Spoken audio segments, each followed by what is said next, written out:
Bonjour et bienvenue dans une nouvelle vidéo de Do It Self Inspiration, d'y arriver soi-même. Aujourd'hui, je vais vous montrer comment réaliser ce sac fait à base d'un sac de café, de grains de café. Après, vous pouvez aussi utiliser un sac de patates, si vous voulez. Donc c'est vraiment plutôt sympa comme ça pour faire vos courses. Et ce n'est pas si compliqué que ça non plus. Je vais vous montrer bien sûr comment ça va fonctionner.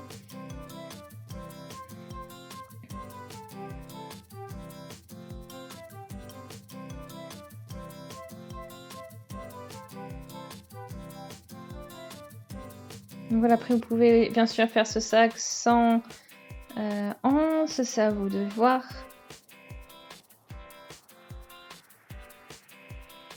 Alors, vous avez besoin bien sûr d'un sac pour grains de café.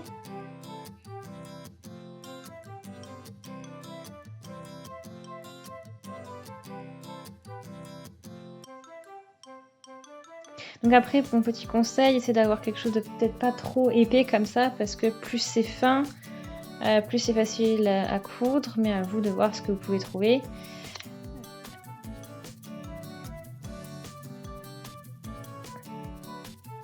Après, bien sûr, un tissu plutôt solide, plutôt comme du coton, ça c'est l'idéal. Je vous recommande pas le jersey par contre pour celui-là.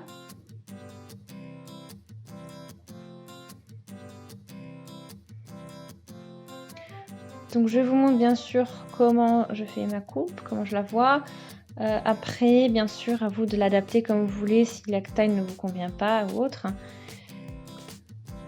Donc bien sûr, on a besoin à chaque fois, pour chaque partie, vous avez besoin de la partie avec votre sac de café et l'autre de la doublure.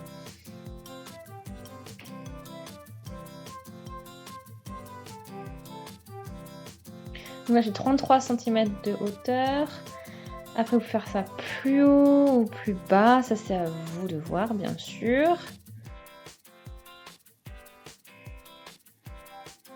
Après, on va faire un rond au niveau du bas. Après, pour la largeur, c'est 68 cm.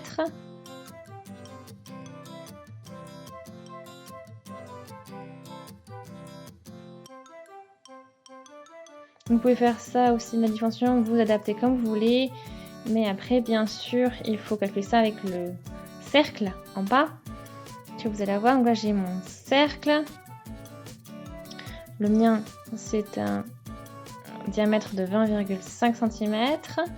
Bien sûr, si vous voulez changer les dimensions, à vous d'adapter après la quantité de tissu par rapport au périmètre de votre cercle.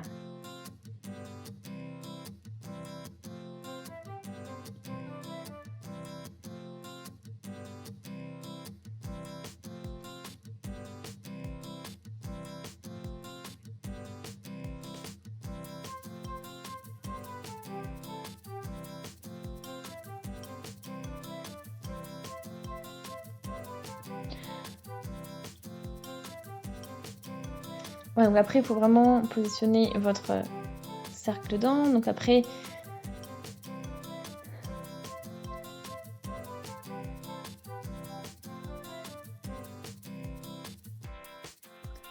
bien sûr, voilà. Donc c'est comme je vous l'ai dit, vous faites vos petits calculs de pierre pour calculer donc le périmètre du cercle et puis du coup quelle sera la longueur ou la largeur donc du coup de votre sac, donc de votre tissu pour la base, la plus grande partie du sac.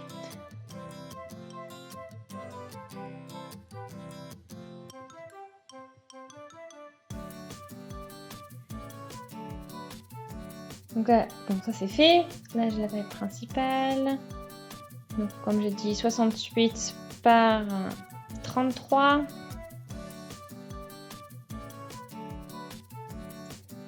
Pareil, après on a à chaque fois donc quelque chose pour la doublure et le sac, une partie avec notre sac de café.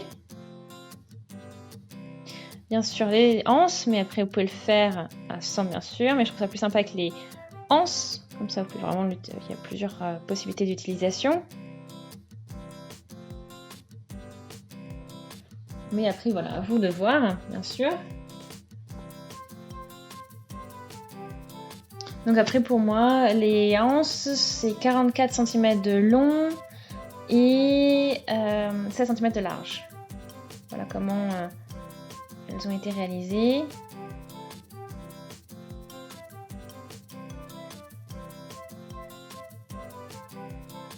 Voilà, à peu près comme ça. Et bien sûr, il faudra enlever la partie de la couture, hein, la distance que l'on va utiliser pour la couture.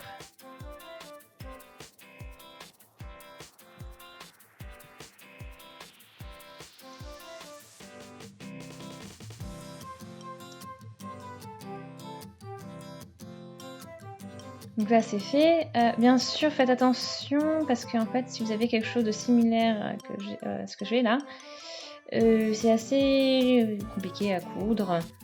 Enfin, ça peut avoir plusieurs... Voilà. Quelques problèmes. Regardez, vous avez vu ici, c'est fait d'une manière à ce que ici ça commence à se décoller sur les côtés. Et alors voilà, pour pas que ça se reproduise, l'idée c'est vraiment de y aller avec un effet zigzag assez large et comme ça, voilà, donc ça évite que ça se décolle.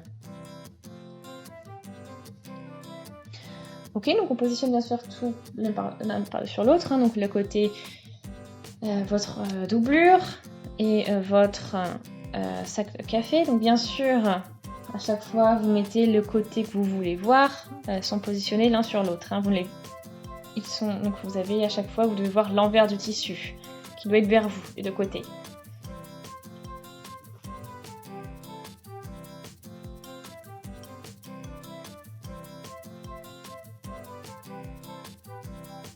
Maintenant, après, donc, je coupe tout, hein, tout ce qui est fil, ce qui dépasse, etc. Tout le surplus, on coupe. Une fois qu'on a fini de coudre.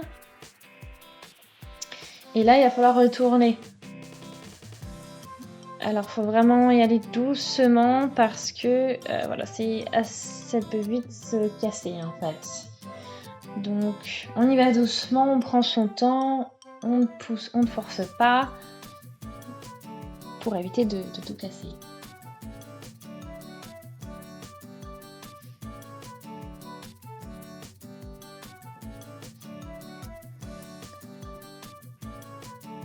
Et là, je n'utilise pas en fait vraiment les pingues à nourrice pour l'instant. Je travaille avec les doigts et j'utiliserai en fait les pingues à nourrice plus vers la fin.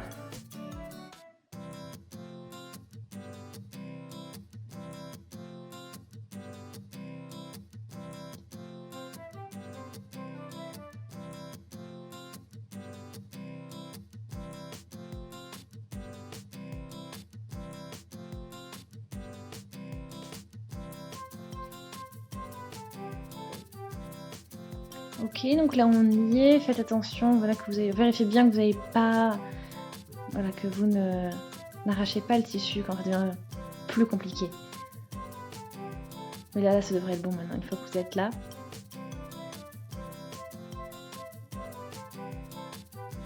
Une fois que c'est retourné, vous voyez, c'est pas très plat, hein, c'est bombé. Et donc après, je vais vous montrer, là, ce que j'ai déjà préparé une partie. Vous voyez très bien ici donc, tout ce qui est le zigzag, qu'on a fait tout un tour en fait, avec le motif zigzag pour que en fait, ça soit encore plus renforcé et que tout reste bien plat. Donc c'est l'idée.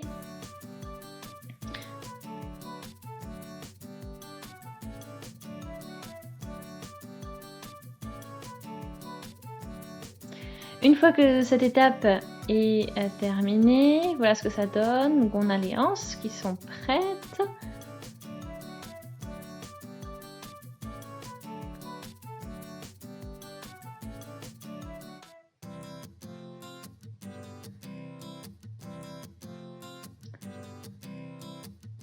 Après voilà, donc là c'est la doublure, c'est pas très grave si c'est pas parfaitement plat. Voilà. Il faut que ce soit juste vraiment bien quand la côté visible. Une fois que donc, les anses sont terminées, vous pouvez les mettre de côté et puis on s'en rechargera plus tard, on s'en occupera plus tard.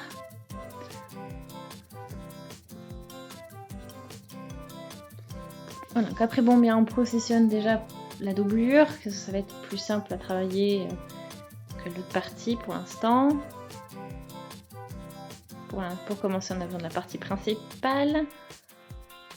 On les met l'un sur l'autre. De sa partie jolie.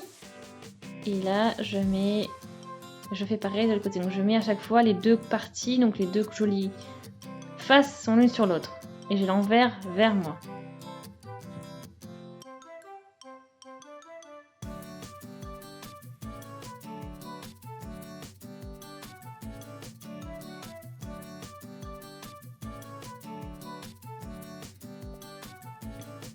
Et voilà, donc après on positionne tout ça. Et là vous pouvez voilà, à nouveau coudre droit, donc le point droit. Vous n'avez plus besoin donc de coudre en zigzag.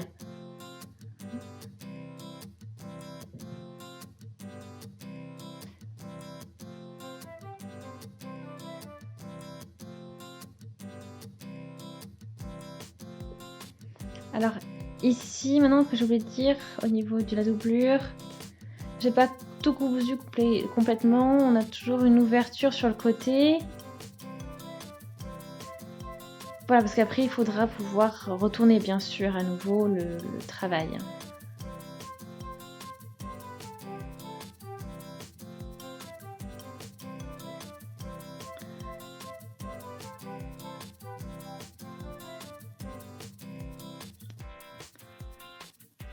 Donc voilà. Donc, je laisse ici parce qu'il faut que ça reste assez grand parce que voilà, il faut vraiment passer tout le sac dedans. Et ça peut être compliqué avec le tissu que l'on utilise.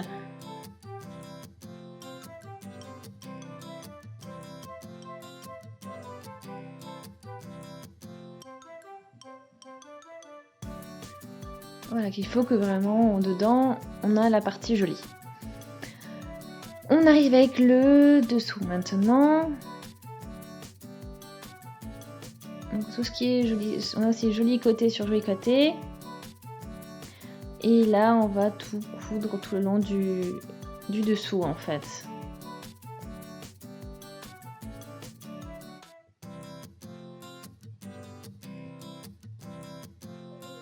Et donc après on continue.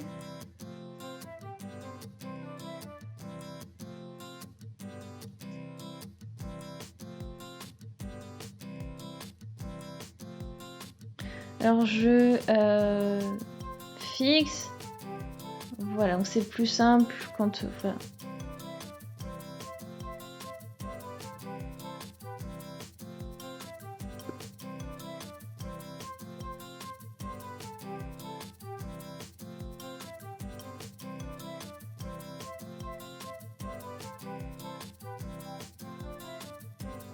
Donc là, ça nous permet aussi d'avoir une meilleure visibilité.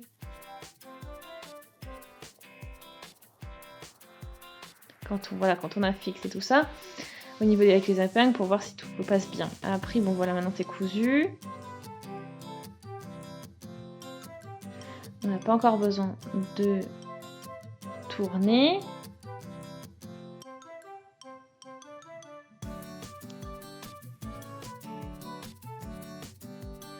Alors j'ai également fait la même chose que la doublure avec donc, le sac en café. Donc après bon j'ai déjà fixé les anses. Voilà, vous avez vu, je les ai mis comme ceci. Donc c'est à peu près au niveau de même espace. Hein.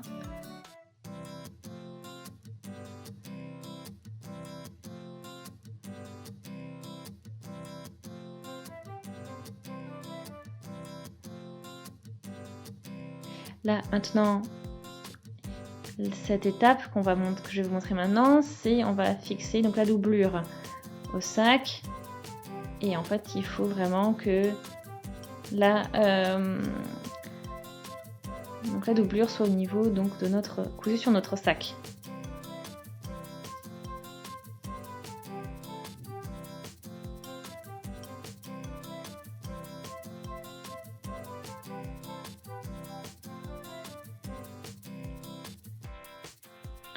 Après, on regarde bien. Voilà, que tout soit bien couvert. Voilà, on évite la doublure.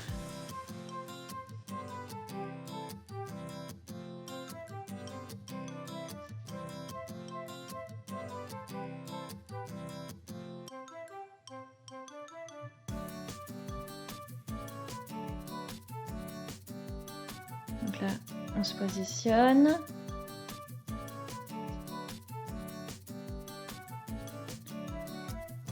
Après là, bien sûr, on peut tout fixer avec des épingles ou si des pinces à linge pour que voilà, parce que c'est assez épais maintenant ce que vous avez.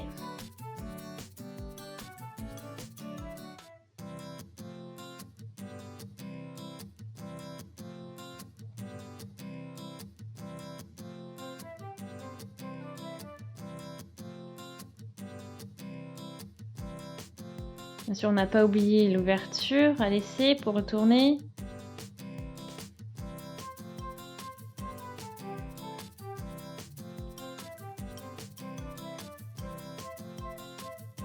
Et là, on voit bien au niveau de la prochaine étape, vous avez vu, on a cette ouverture et là, on va doucement, on va tout retourner.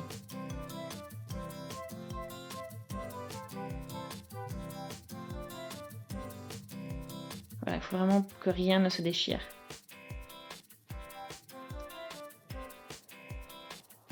Une fois que la doublure est retournée, donc on a, voilà, on peut tout repositionner, on peut fermer.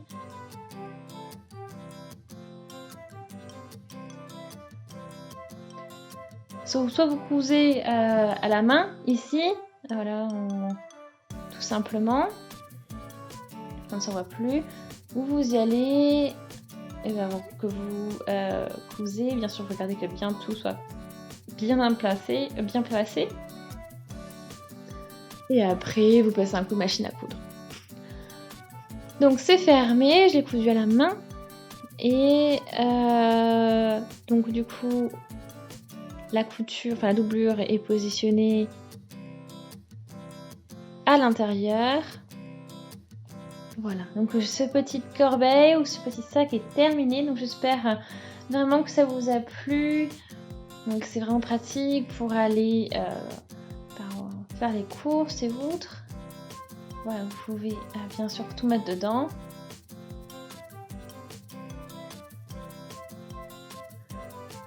Voilà, donc après c'est vraiment, vous pouvez laver. On peut mettre ça à la main, c'est rapidement dans la baignoire ou autre. Voilà, donc c'est plutôt simple, donc je trouve ça une ébé cool. Voilà, avec ces sacs de café en plus sont très solides, sont très... voilà, quelque chose de plutôt pas mal. Et c'est une bonne idée pour réutiliser donc un sac de café.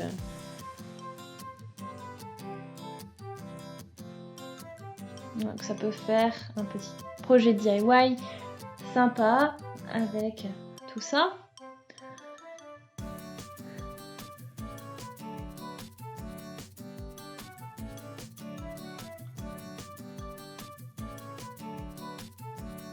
Donc vous pouvez recycler ou acheter votre sac en café. Voilà, donc c'est vos sacs de café. Donc laissez des commentaires, des avis, des suggestions. Abonnez-vous à la chaîne si ce n'est pas encore fait, comme ça vous ne manquerez plus aucune vidéo. Et voilà, on va voir, mais je sais que c'est quelque chose de plutôt sympa à faire. Et puis j'espère que ça vous a plu. Et on se dit à très vite. Salut!